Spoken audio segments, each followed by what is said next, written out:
कोई पिंड दे विच ना कोई कंजरी रहिंदी सी। पिंड दे काफ़ी सारे लोगों ने ना इकट्ठिया होके ते गए उहदे कोल ते उहनूं समझाउण दी कोशिश कीती भी जिहड़ा काम है ना कंजरां वाला इहनूं तूं बंद कर दे, साडी भी बेइज्जती है, साडे पिंड दी भी बेइज्जती है, लोग गल्लां करदे ने बाहर ते तू इस तरह ना जाया कर, साडे वास्ते बदनामी दा बहस बनदा, असीं किते भी दो बंदे खलो के गल नहीं कर सकदे। लोग कहंदे ने तुहाडे पिंड दे विच फलाना घर जिहड़ा ओह कंजर है ओहनूं ते तुसीं मोड़ नहीं सके।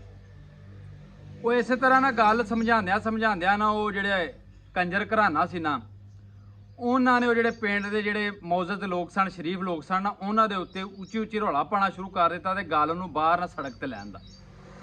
ਸੜਕ ਤੇ ਜਦੋਂ ਲੋਕ ਵਾਵਾ ਇਕੱਠੇ ਹੋ ਗਏ ਤੇ ਜਿਹੜੀ ਕੰਜਰੀ ਸੀ ਨਾ ਉਹਨੇ ਆਖਿਆ ਮੈਂ ਤੇ ਹੁਣ ਕਰਨ ਲੱਗੀਆਂ ਤੇ ਤੁਹਾਡੀਆਂ ਮਾਵਾਂ ਭੈਣਾਂ ਤੇ ਬੜੇ ਸਾਲ ਪਹਿਲੋਂ ਇਹ ਕੰਮ ਕੀਤਾ। ਉਹ ਲੋਕ ਵੇਖਣ ਲੱਗ ਪਏ, ਉਹਨਾਂ ਲੋਕਾਂ ਕਿਹਾ ਹੈ ਤੁਹਾਡੇ ਘਰ ਵੀ ਇਹ ਕੰਮ ਹੁੰਦਾ ਰਿਹਾ ਵੇ, ਤੁਸੀਂ ਵੀ ਇਹ ਕੰਮ ਕੀਤਾ। ਉਹਨਾਂ ਲੋਕਾਂ ਨੂੰ ਆਖਿਆ ਵੀ ਨਹੀਂ ਅੱਲਾ ਦੀ ਕਸਮ ਹੈ ਇਸ ਤਰ੍ਹਾਂ ਦੀ ਕੋਈ ਗੱਲ ਵੀ ਨਹੀਂ ਸੀ, ਨਾ ਸਾਡੇ ਕੋਲ ਇਸ ਤਰ੍ਹਾਂ ਦਾ ਕੋਈ ਬੈਕਗਰਾਉਂਡ ਹੈ, ਨਾ ਕੋਈ ਸਾਡੇ ਘਰ 'ਚ ਇਸ ਤਰ੍ਹਾਂ ਦਾ ਕੋਈ ਅੱਲਾ ਨੇ ਜੀ ਦਿੱਤਾ ਅੱਜ ਤੱਕ, ਅਸੀਂ ਇੱਜ਼ਤਦਾਰ ਲੋਕ ਹਾਂ। ਪਰ ਉਹ ਲੋਕਾਂ ਨੇ ਕਿਹਾ ਵੀ ਗੱਲ ਕੋਈ ਹੈ ਵੇ ਜਿਹੜਾ ਕੰਜਰੀ ਇਹਨਾਂ ਨੂੰ ਵੀ ਆਂਦੀ ਹੈ ਨਾ। ਉਹ ਗੱਲ ਤੇ ਉਹਨਾਂ ਨਾਲ ਵੀ ਉਸੇ ਤਰ੍ਹਾਂ ਬਣੀ ਨਾ ਵੀ ਉਹ ਜਿਸ ਤਰ੍ਹਾਂ ਮਲਾਹ ਬੇੜੀ ਲੈ ਕੇ ਜਾਣ ਡਿਆ ਸੀ ਤੇ ਵਿੱਚ ਇੱਕ ਬੰਦੇ ਨੇ ਮਲਾਹ ਨੂੰ ਆਖਿਆ ਵੀ ਤੇਰੀ ਕੁੜੀ ਨਿਕਲ ਗਈ ਹੈ। ਮਲਾਹ ਵਿਚਾਰਾ ਸਿਰ ਨੀਵਾਂ ਕਰ ਗਿਆ। ਜਦੋਂ ਅਗਲੇ ਕਿਨਾਰੇ ਤੇ ਲੱਗੇ ਲੋਕ ਚਲੇ ਗਏ ਨਾ ਉਤਰ ਕੇ ਸਵਾਰੀਆਂ ਤੇ ਉਹ ਬੰਦਾ ਆਂਦਾ ਮਲਾਹ ਨੂੰ ਮੈਂ ਤੇਰੇ ਨਾਲ ਮਜ਼ਾਕ ਕੀਤਾ ਸੀ, ਇਸ ਤਰ੍ਹਾਂ ਦੀ ਕੋਈ ਗੱਲ ਨਹੀਂ ਸੀ।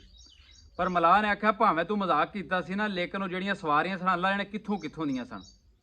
ਉਹਨਾਂ ਜਾ ਕੇ ਜਿੱਥੇ ਵੀ ਬਹਿਣਾ ਇਹੀ ਕਹਿਣਾ ਵੀ ਜਿਹੜੀ ਕਸ਼ਤੀ ਤੇ ਅਸੀਂ ਸਫ਼ਰ ਕੀਤਾ ਸੀ ਨਾ ਉਹ ਜਿਹੜਾ ਮਲਾਹ ਸੀ ਉਹਦੀ ਕੁੜੀ ਨੱਸ ਗਈ ਸੀ।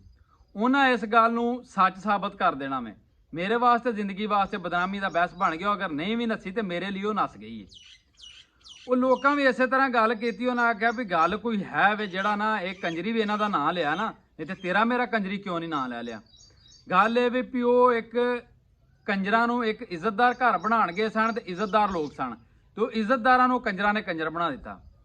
ਮੈਂ ਨਾ ਵੀ ਅਗਰ ਕਿਸੇ ਨੂੰ ਕੋਈ ਸਿਆਣੀ ਮੱਤ ਦੇਣੀ ਹੁੰਦੀ ਹੈ ਨਾ, ਕੋਈ ਸਮਝਾਉਣਾ ਹੁੰਦਾ ਕਿਸੇ ਨੂੰ, ਲੇਕਿਨ ਇਹ ਵੇਖ ਲਿਆ ਕਰੋ ਕਿ ਇਹ ਬੰਦਾ ਇੱਜ਼ਤਦਾਰ ਹੈ, ਕਿਉਂਕਿ ਇੱਜ਼ਤ ਵਾਲੀ ਗੱਲ ਇੱਜ਼ਤਦਾਰ ਬੰਦਾ ਹੀ ਸਮਝ ਸਕਦਾ ਹੈ। ਕੰਜਰ ਨੂੰ ਤੁਸੀਂ ਜਿੰਨਾ ਵੀ ਸਮਝਾਉਣ ਦੀ ਕੋਸ਼ਿਸ਼ ਕਰੋ ਦੇਣਾ ਉਹ ਤੁਹਾਡੇ ਉੱਤੇ ਚਿੱਕੜ ਸੁੱਟੇਦਾ ਉਹਨਾਂ। ਇਸ ਤੋਂ ਕਰਕੇ ਇਵੇਂ ਦੇ ਕੰਜਰਾਂ ਕੋਲੋਂ ਬਚ ਕੇ ਰਿਹਾ ਕਰੋ। ਕੋਸ਼ਿਸ਼ ਕਰਿਆ ਕਰੋ ਇਹ ਕੋਈ ਵਾਧਾ ਘਾਟਾ ਕਰ ਵੀ ਜਾਣ ਨਾ ਤੇ ਚੁੱਪ ਕਰਕੇ ਨੀਵੀਂ ਪਾ ਕੇ ਲੰਘ ਜਾ ਕਰੋ। ਇਹ ਕੁੱਤੇ ਭੌਂਕਦੇ ਹੀ ਰਹਿੰਦੇ ਨੇ ਰਾਹਾਂ ਦੇ ਵਿੱਚ। ਬਾਕੀ ਮੇਰੀ ਦੁਆ ਇਹ ਹੀ ਹੈ ਵੀ ਇਹਨਾਂ ਸਾਰਿਆਂ ਨੂੰ ਅੱਲਾ ਸਬਰ ਵੀ ਦੇਵੇ ਤੇ ਨੇਕ ਹਦਾਇਤ ਵੀ ਦੇਵੇ ਤੇ ਬਕਵਾਸ ਕਰਨ ਤੋਂ ਪਹਿਲਾਂ ਕੁਛ ਨਾ ਕੁਛ ਸੋਚ ਲੈਣ ਕਰਨ ਸ਼ਰੀਫ ਲੋਕਾਂ ਦੇ ਬਾਰੇ ਵੀ ਸਾਡੀ ਤੇ ਇੱਜ਼ਤ ਨਹੀਂ, ਚਲੋ ਉਹਨਾਂ ਦੀ ਇੱਜ਼ਤ ਹੈ।